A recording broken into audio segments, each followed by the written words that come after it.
residence right now at the Cambodian monastery here in Charlotte, but comes by way of lots of different paths. So he's agreed to speak with you about his own journeys. In our class, we've been talking about retreat and people who have decided to leave regular life, either temporarily or permanently. And so we are going to talk today about his own journey and some of the background. And again, you're welcome to ask questions, but first we're going to turn the floor over to Bhikkhu Mahāpañño. Thank you. First, give him a round of applause for coming. I'm trying to do this properly, so that at least you know what we should do or what we have to do in regards to the situation. So, Namo tassa bhagavato arahato sama sambuddhassa. Namo tassa bhagavato arahato sama sambuddhassa. Namo tassa bhagavato arahato sama sambuddhassa. Buddhang dhammang sanghang saranang gacchami. First and foremost, with the agony of my obeisance to the Buddha's teachings, and with my 5 limbs, I prostrated myself to my departed parents, Mahāupasika Tan Shuken and Upasaka Tung Leng, whom I considered as my first teachers, and my brahmas, which is in accordance with the Buddha's teaching, with the Buddha's utterances.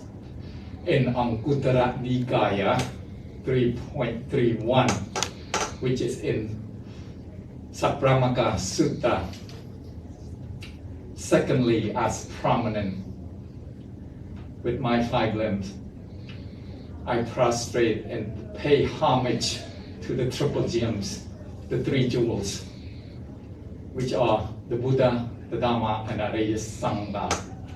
Thirdly, with my profound respect, namaskar to my 2 ordained teachers, Bhikkhu Mahāpañño, who is the abbot of San Ana Monastery in California, and the former Bhikkhu abbot Chun Samon, and namaskar to the most venerable abbot Bun Leng, who is the abbot at the Buddha Monastery in Charlotte. Last but not least, my acquaintance, my benevolence, my compassion to everyone who is here, to all the Buddhists and non-Buddhists, including all living beings.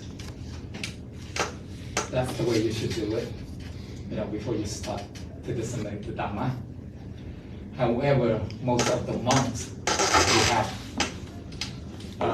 obstacles in regards of language barrier. It's very difficult. So, my ordained name is Bhikkhu Mahāpañño. Bhikkhu in general means that a baker. We go around and ask for food. And the 4 requisites and things like that. And the 4 requisites referring to robe, food, which Dr. K offered me a little while ago. And it's my profound gratitude for Dr. K invited me here. This is my 2nd year. First year, I contacted her, gave her my book, and we have been keeping contact since then. So that's what Bhikkhu. Another meaning for Bhikkhu is the higher ordained monk, fully ordained monk, meaning there's a neophyte and there's a higher ordination. But simply it's baking, we're baking for food. It's called as a noble type. It's not the bakers that you've seen going around. Because why is noble? We undertake the 4 precepts for the Bhikkhu and the 227 rules of conduct that we must follow. So there's a difference between the lay people baker and the Bhikkhu baker. So should I start on my personal experience, why I become a monk? There's a Cambodian tradition. Most of the Cambodians believe that for a son, you must ordain as a monk a samanara with this lower ring of monk called novice or neophyte. It's like the beginner. To indemnify the deep kindness of the mother. Most of the Cambodians believe in that. So I was one of them. I believe in it. In 1998, I ordained it as a samana, as a neophyte, for 3 weeks back in the motherland, Cambodia. And of course, my boss, former boss now, keep calling my brother, who is in the United States. I went back to Cambodia, took my mom to celebrate one of the inaugurations at the monastery. After the inauguration, I decided to become a neophyte to indemnify the deep kindness for my mother for 3 weeks. It's supposed to last only 3 days and then bring my mom back to the United States. But no, it just got me hooked into it. The peacefulness, the serenity, it just relaxed me. So I asked my mom if I could stay longer, 3 weeks, as a neophyte. My boss in the United States keep calling my brother. And back then in 1998, there was no Facebook. So he called by the phone. Your bosses keep asking you come back to work. At that time, I was a senior drafter and job captain in one of the architectural firms in Orange County in California. And that was focusing on classroom, portable classroom in high school and junior high. Of course, after many calls from my brothers, I go, well, it's time to come back to the reality. Took my mom back, went back to work being a job captain, a senior drafter back then. Stopped from that one firm and then went to the next one. The end of 1999, I asked my other boss, I need to quit. Again, to indemnify the deep kindness for the father, a son must become a bhikkhu. You know what a bhikkhu is now, right? I ordained a monk. I did it again. This time for 3 weeks in California. Became Bhikkhu Mahāpañño. That was my first name. And then when I ordained it again in 2021, my same ordained teacher gave me the same name, Bhikkhu Mahāpañño. I'm not the most intelligent person. However, I got that name because my ordained teacher saw it in me. And he didn't realize that I was capable of communicating in English in Buddhism. Communicating Buddhism in English is very difficult. You have to do the research, the studies, and so on and so forth in English in order to disseminate it properly. English language is very, very complicated. It's full of conundrums. I am still learning every single day. So my second ordination as a bhikkhu to indemnify the deep kindness for my father. That is the Cambodian tradition. Okay? Because your parents, just like I said, I don't know if any of you caught on it, your parents are your first teachers, or at least they are my first teachers, and my Brahma. The first teacher, what did the Buddha say? Why your parents are your first teachers? Any of you know? They taught you, said you look at toddler. They taught you how to flip over. They taught you how to sit. They taught you how to crawl. They taught you how to speak, right? When you become a parent, you will know what that feels like, right? So that's why the Buddha said your first teacher, your parents are your first teachers. And then what is Brahma? What does it mean? Yes? A creator or Brahma. You can say that a creator. Creator, a simple term would be God. God is a creator. Maybe I should tell you about a little bit of my background on that as well. I used to believe in Christianity almost 15 years. So yes, you could say that your parents are your creator. But the Buddha said your parents are your Brahma. It's because of the four Brahma Vihara. And what is the four Brahma Vihara?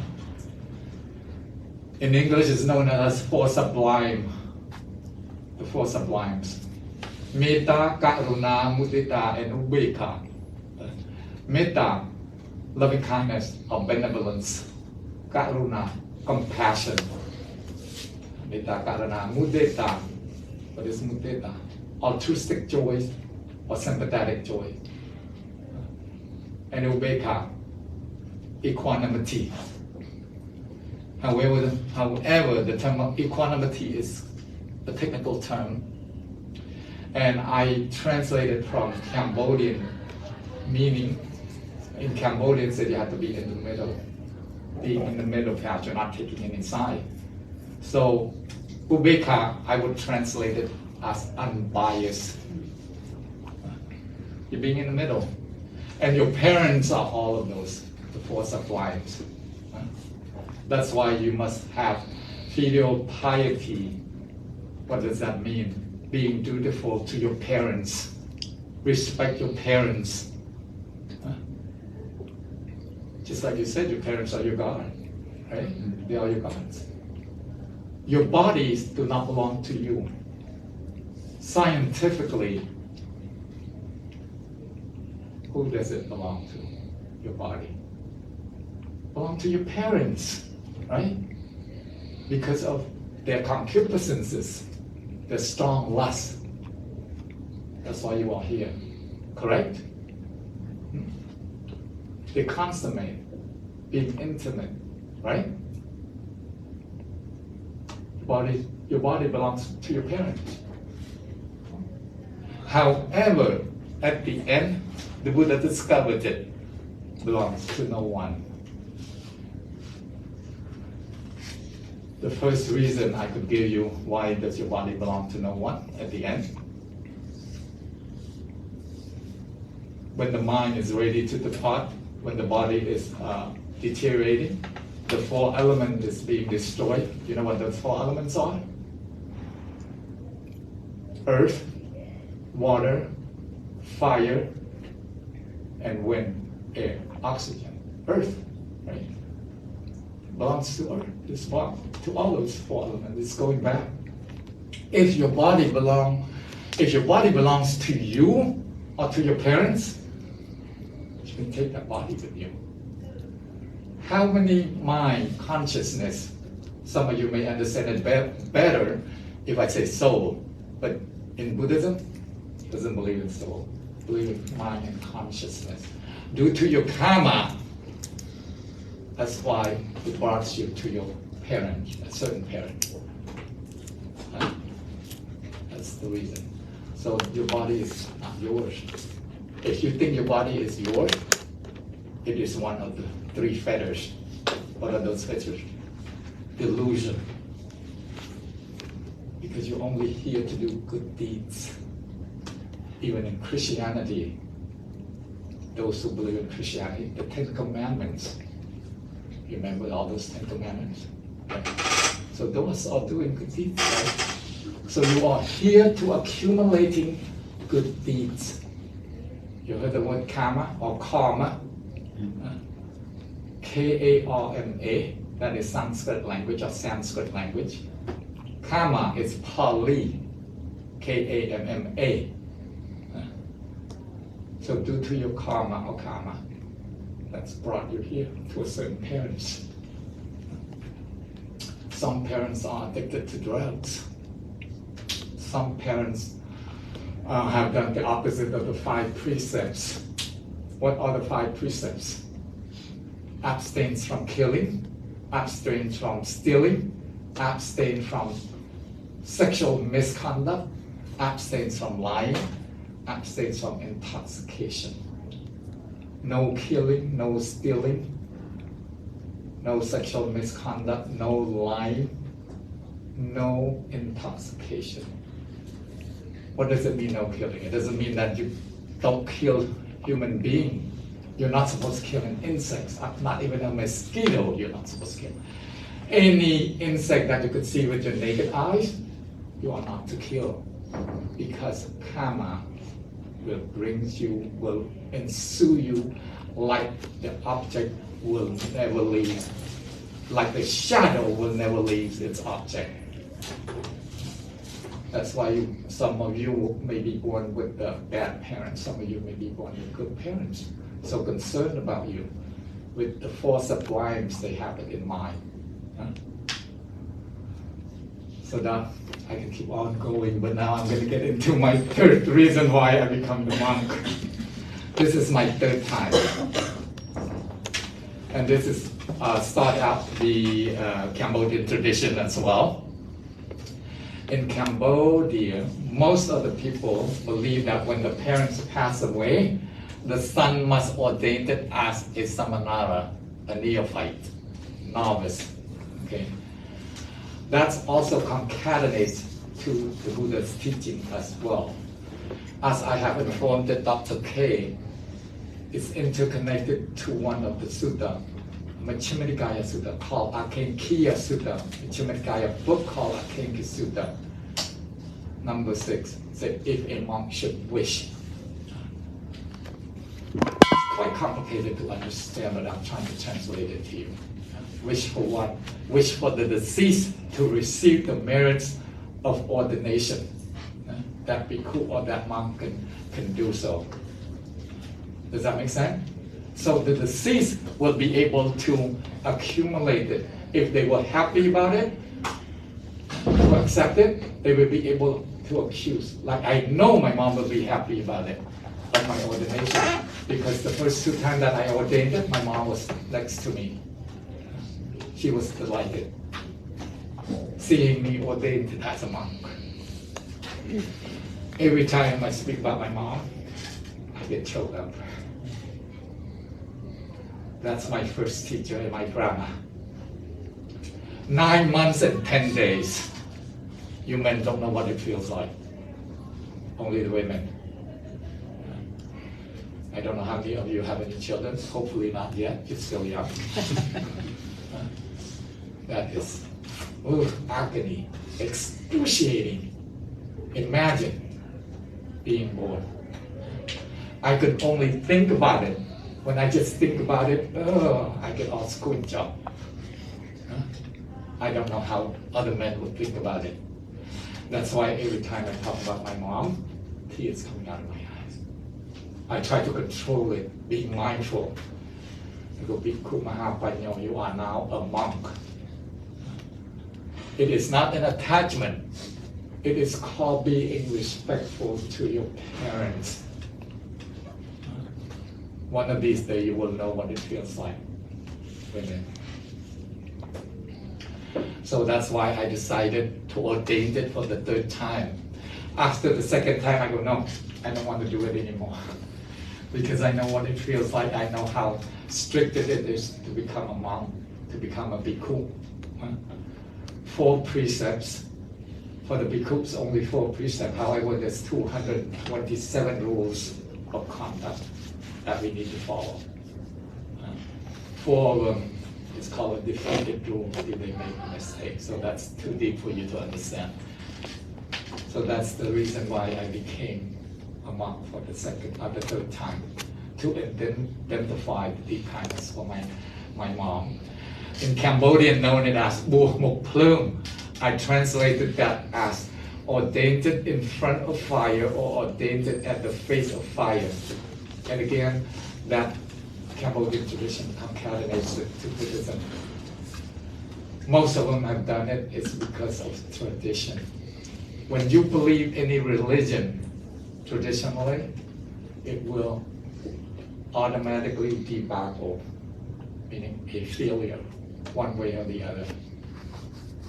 When you believe in something, you have to do research and be strong about it and understand. That's the same thing in life, period. I don't know what you all study, like I heard that someone was studying architecture. Who? Are you sure? student are you? I am a second year, and I'll graduate in 2027 with my master's. Master. Yes. So you got your bachelor's degree already? I don't, I'm working towards it, but I'm going for the master's. Oh, really? Yes. They allow you to do that now? Yes. Really? Yes. And what state is that? Is it here? Yeah. It's here. It's here? Yeah. Really? Yeah. Okay. Get into that topic a little bit. I am a former project architect, project manager. I graduated from Cal Poly San Luis Obispo in California, of course. I love the job. I love my career. However, it is so stressful being a project architect. That's why I'm asking you. How certain are you? I'm very certain. Are you ready to be out there? Yeah, Oh. absolutely. Oh, good. Do you like it that much? Yes. And that's what I said. In 1992, I graduated. I love architecture. I was going to go for my master's degree, but the concupiscence is caught up with me. I got married. Lasted 3 years, 2 months, and 18 days. Dr. K did not know that. She left me while I was sick. And the sickness, it has something to do with the dog path. Went to see the doctor. He could not find out what's going on. Oh, it must be some sort of thing. And it occurred to me when I was 16. Continues to follow me. Anyway, that's too much. So that's the third reason why I ordained it as a seminar, because ordained it in front of fire, or ordained it at the face of fire because my mom passed away. Okay. So 3 times brought me back. Since September 12, 2013. 2021, I became a Bhikkhu again. When you ordained it in front of fire, ordained at the face of the fire, it's only for Samanara, not for the Bhikkhu. I didn't want to become a Bhikkhu again because it's too much rules of conduct, blah, blah, so on and so forth.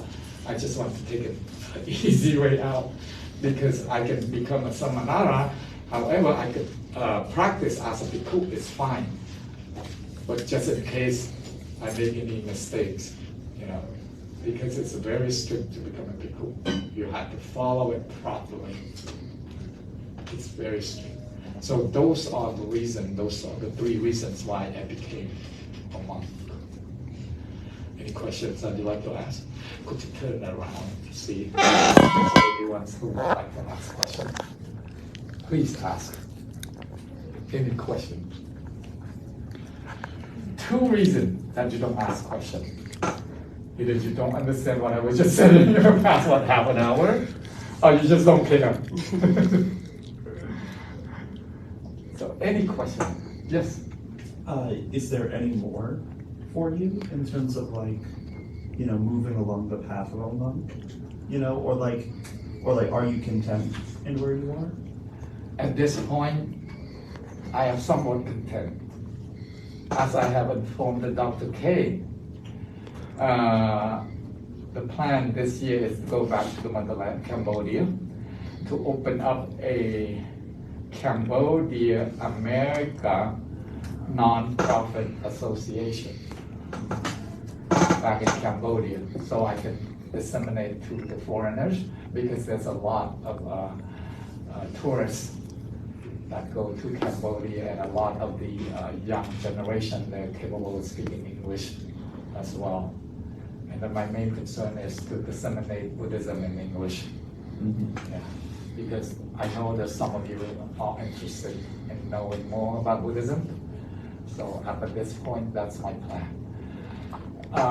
The light in it, not quite, not until I be able to do that.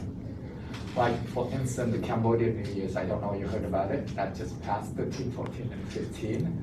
I went to Minnesota, in Hampton, Minnesota, and I was able to disseminate Buddhism in English. That's very delightful for me. Just to spread out Buddha's teaching. For those who believe in Christianity, it is a good religion. Don't lose it. Okay? However, that is a religion that will never end samsara. What does samsara mean? It's a Pali language.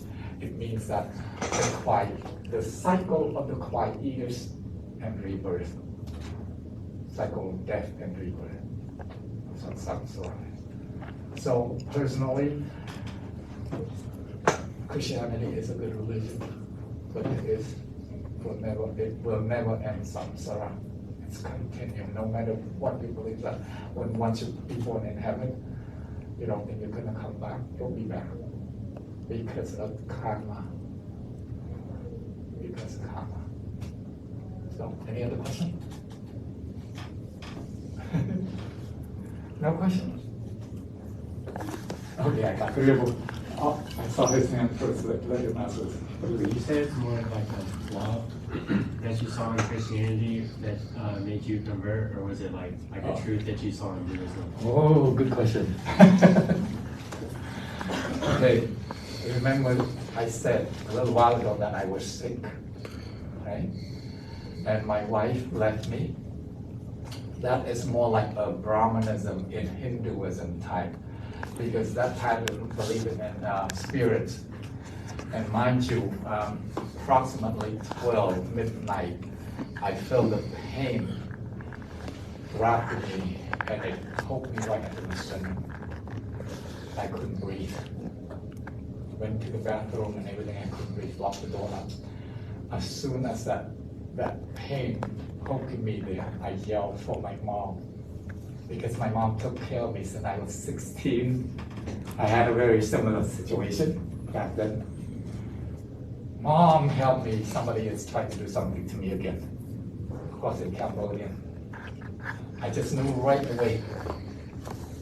My mom just got up from the bed, midnight. Mind you, I was married already. My wife was there. My mom was still concerned about me. That's why I am telling you, like the Buddha to say, your moms are your first teachers and your Dharma, because of the force of lives.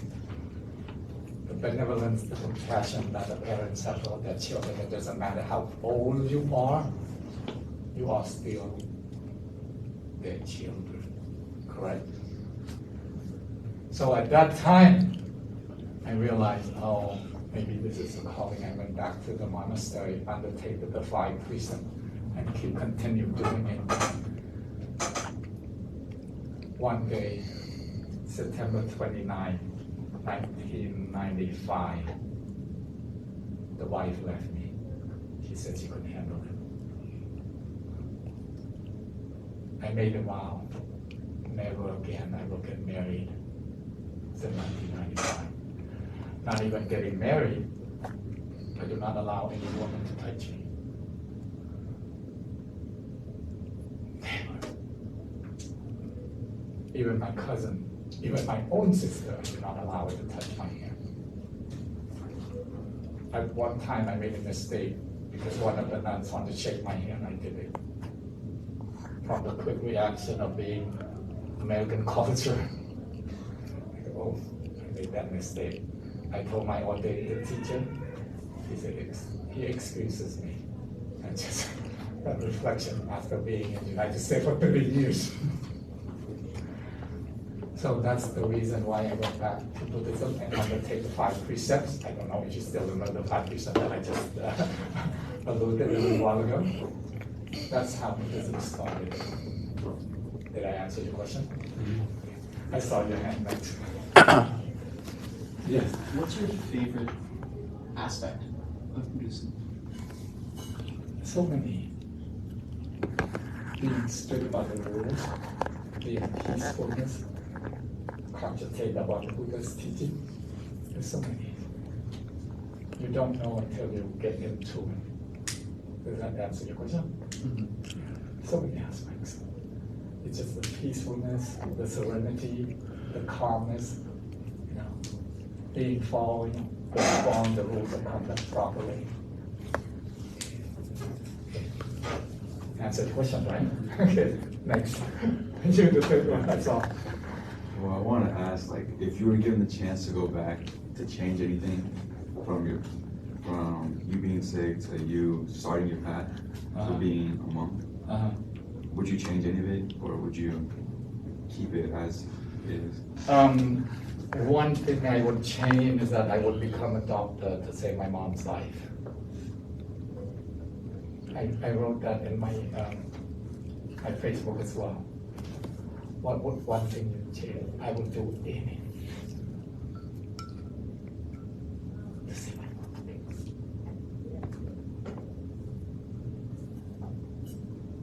Because of the connection, it's so strong. Many monks have told me that you have been born with your mom thousands of times already. That's what the Buddha's teaching is. You have crossed paths. And not too many people, I didn't believe, with the most wonderful monks who informed me, that I concentrate upon it. The Buddha said it already, do not simply believe in Kalama Sutta. But if it benefits to you or to others, believe. So yes, that one thing I would do is to go back and become a doctor instead of an undertaker to save my mom's life. Because when my mom passed away, my mom was not even sick. But of course, the disease is probably already there. She was walking, she was talking, everything's in the morning. I cooked for her, I took care of her. I left my career as a project manager to take care of her, take her back to the Cambodia, because she said she would not let her remains to be anywhere else except in Cambodia. So I took my mom back as she wishes, took care of her. She had blood clot. She was taking Coumadin, and I'm going to try to sum it up to that. Took my mom back, and on that morning, September 8, 2013, I cooked for her. 7 o'clock she must have her breakfast. At 10 o'clock she must have her lunch. Finish her breakfast. Ask her, what would you like, Mom, for lunch? She wants the noodles. The type of noodle, clear noodles, in Cambodia known as log or hal. I asked her if she wanted any meat in it or any fish. She said no. There would be no taste. Then I asked her, you want the vegetable broth? I brought vegetable broth for her. She said yes. About so much of rice, and the soup was done. A lot of soup. She consumed it only the soup. She did not touch any rice. Mama, you didn't touch the rice. Oh, the clear noodle was enough. It's too much. After she had her meal, she went to wash up, put her to bed. She was able to walk properly, no issue. By 3 or 4 o'clock, she got up. I gave her another medicine, checked her blood pressure and everything. She went into the living room and she watched TV. I went outside to water the flowers, jasmine. She loves jasmine. The scent of it in the lotus flowers. Approximately half an hour, I came back. My mom was already about to pass out in her last breath already. Took her back to the emergency. This is in Cambodia. She passed on in an ambulance. Oh, you wouldn't believe how excruciating pain that was. I tried to kill myself, but people stopped me. So did I answer your question at this time? Maybe I'm going too much. Okay, any other questions that you might have? No? No more questions? Yeah. Have there been any new teachings you've had to apply to yourself in the last 20 years with the revamp of technology coming up? Has there been any new restrictions you've had to put on yourself? There are certain restrictions. Like for Facebook. I try not to watch the entertainment as much. When I'm on Facebook, I pretty much disseminate the Dharma. New technology nowadays is dragging in the monks to use that improperly. So that's what I have to control, being mindful of that. With Bhikkhu Mahāpañño, you are doing this to disseminate the Dharma. I know time to time I slip and trying to follow the situation in the society. And again, when I do that, I bring it up to disseminate the Dharma. For instance, I saw a lot in Cambodia, drunk drivers. That is one of the reasons the Buddha said, no intoxication. Because when you're driving drunk, what happens? Not only your life, but you put others' life at risk, right? And believe me, you're not going to cross over that easy. In Cambodian, we call it "kmau tai hao," meaning that you are unwilling to die. Of course, no one willing to die. But the point, up to the point at the end, that's for instance, natural cause, that's what I was referring you to. Accident, murder, that's not natural cause, right? So the mind will not cross it properly. It'll be hanging in there. Did I answer the question? Okay. Sometimes I go on without answering the question. Anyone else? I heard that you guys read the Vinaya book, the rules of conduct, right? Earlier, beginning of. Is this system semester or quarter? This is this semester, yeah. Semester. So what have you learned? Let me ask you. If you don't want to ask me, I'm asking you back. What have you learned about the books that you have read? The rules of conduct for the monks. Do you remember that in the beginning of the semester? What we? Did you forget it already? What are the rules of conduct for the monks? One of them was intoxication. Yeah, that's one of them. Oh, test coming up. No lying. Dr. K is going to put you on the test. No lying. No, No lying. no lying. Okay, that's one of the precepts, the 5 precepts. No worldly attachment, or like, Could be one of them. yeah. I don't know, that wasn't a very good way of putting it, but I can't really think of any other one. Being mindfulness. Yes.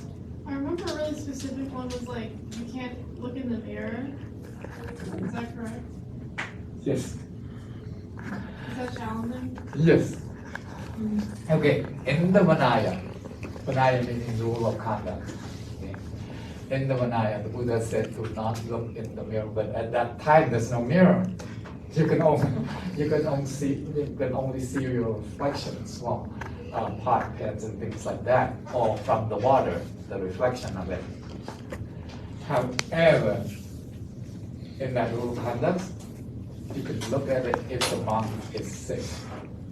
For instance, if there were a blister or something that you need to cure it, you can look at it. For instance, right now, 2015, June 18, 2015, I had Bell palsy. You guys know what that is? Some of you know? Right. My left side of my face, it's drooping. Like more than half an inch almost. Everything went back up now. However, when I communicate, the upper lips, it's keep dragging me because of the nerve. When I use this, it helps. That's why I'm using it. I don't know why, because the heat that's coming out from the mouth, it seems to help a lot. That's why I continue using it. Not because of the coronavirus, of course the coronavirus, but nowadays you don't need to worry about it. So this is also new for Dr. K. That's why I keep doing it. Because of course when you speak, the heat is coming out, correct? And that heat somehow helps, not pulling it down. So that's why I keep doing it. So that, yes. Is there any role that you had when you first started? When I first started, you mean the first ordination? The first ordination, I did not know many rules. That's why I left the monks first. It's just tradition. Remember I said it's a Cambodian tradition to identify the deep kindness of the mom or the mother. The rules that I had to undertake was like the 10 precepts of the Samanara. The sum of the rules, including the, what's the term I'm looking for? Punishment. For the Samanara, if they do something wrong, they get punished. There's 10 rules of that.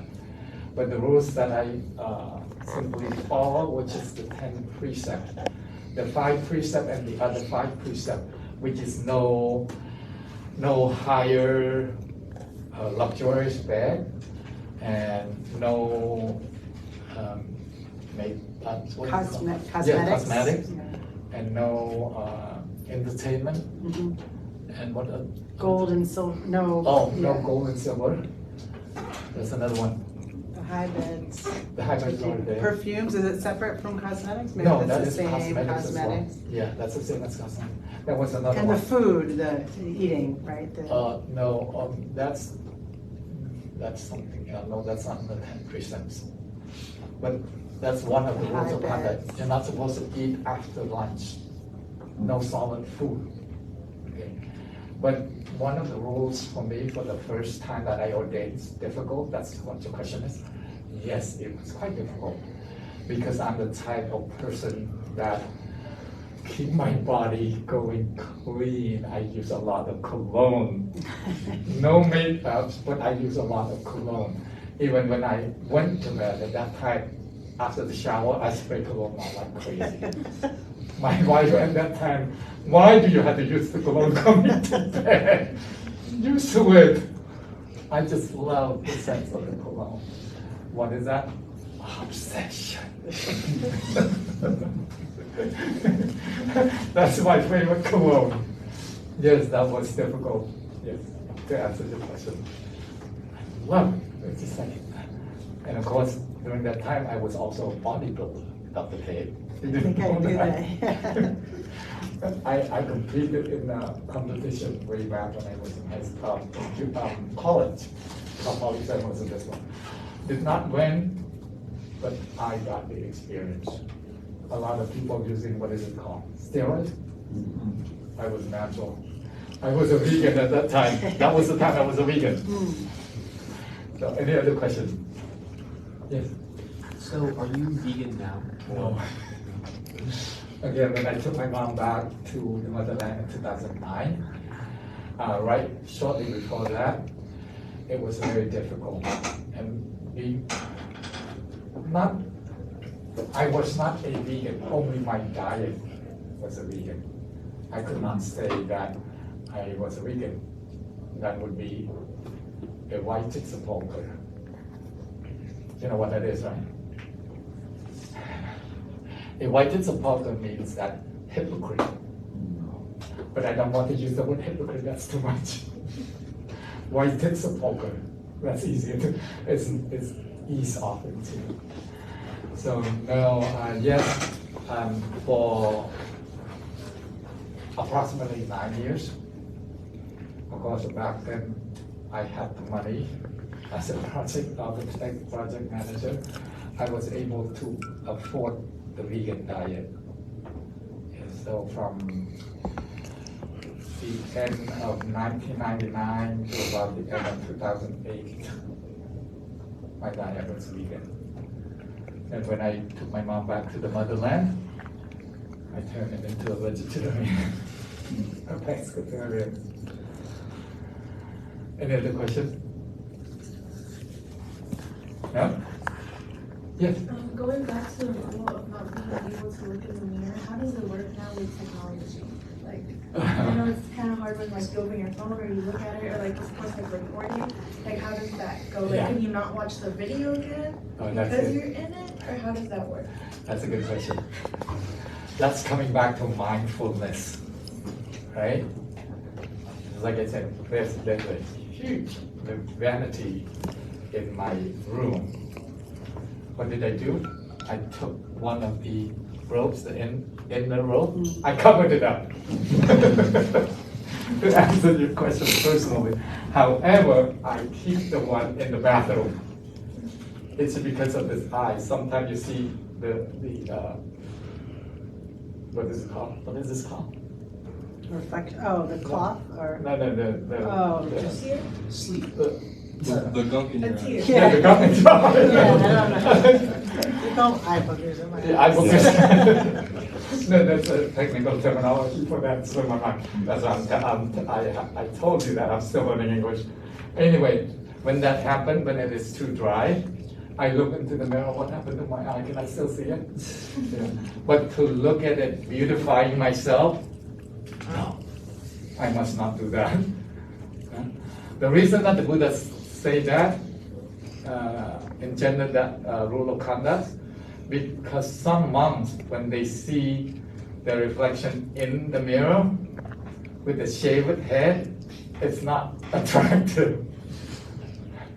And the reason I'm saying that, because I went through that experience already. So, oh gosh, I'm so ugly without hair. But nowadays, it's like almost 11 years. I'm used to the image. So did I answer your question? Even though you're seeing in the phone and things like that, you're just being mindful. And once you're being mindful about it, you get used to it. It's like, so I'm not supposed to be beautifying myself anyway. Who wants to attract? But once in a while, I get the compliment. You're so attractive, boy. No, okay, thank you. I just let that go. You know, again, that could be unbiased. Ubeka, being in the middle. You know, you don't, or I don't allow my mind to be adulate about it, being afraid, being happy, have no adulation, you know, being in the middle path. If someone lambasted me, be my guest, go ahead. Body is not mine. In 2020, in January and September, I was pointed at my face, like about that much like that, my nose. Many reasons for that, and I didn't want to say anything. I don't want to say those reasons because they were bad. They lambasted me. Oh, Mark, you're supposed to be conducting yourself properly. I have done nothing wrong. You're the one who came to insult me. So he pointed at my face. Of course, I was a bit agitated, a little bit angry. I'm not an arahant yet. I have not attained enlightenment yet. I got a bit upset when I realized, why should I be getting upset? Buddha said this is not so. Do they know about the 3 months of existence?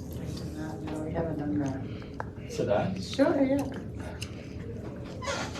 The 3 months of existence. Anicca, dukkha, anatta.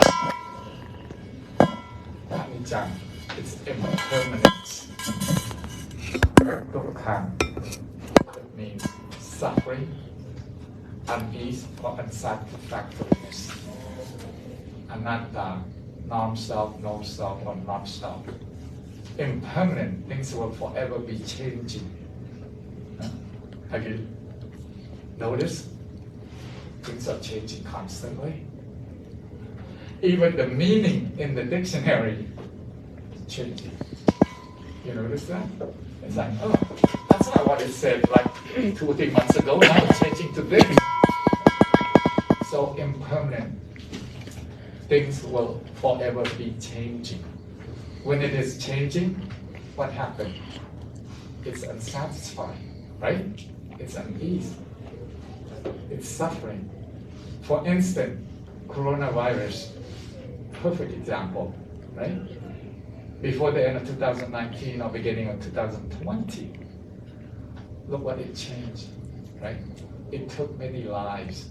Wasn't that suffering? Did any of you lose Your relative? You did? Isn't that suffering? Whatever suffering, it's called non-self. Not self, no self. It's not yours, just like I said earlier. If it were your body, you tell them not to catch coronavirus, not to get sick, not to deteriorating, etc. But it's not yours. Even your own car is not yours. If the car is yours, oh, don't break down car. I need you to go now, right? If you think that your car is yours, it is a delusion. You are here only to do good deeds. It doesn't matter which nationality, just keep doing good deeds. Egalitarianism, Buddha had taught his retinues and his votaries. You know what egalitarianism means? Equality, being equal. I know I throw a lot of technical terminologies to you guys, but I try to elucidate it for you as well. Okay. So any other questions? I think if there's one, we maybe have time just for one more. Is it time already?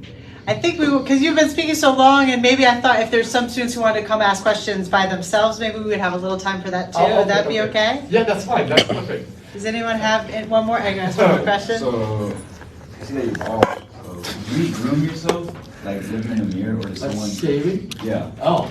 Or does someone? Yes and no. I do it myself.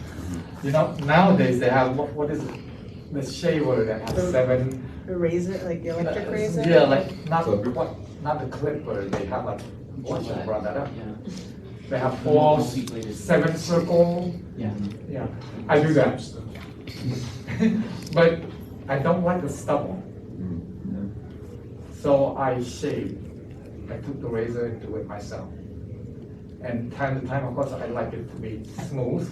I look in the mirror. Would that be wrong? Conduct? No, of course not. I'm not beautifying myself. I'm shaving to make myself ugly. Right?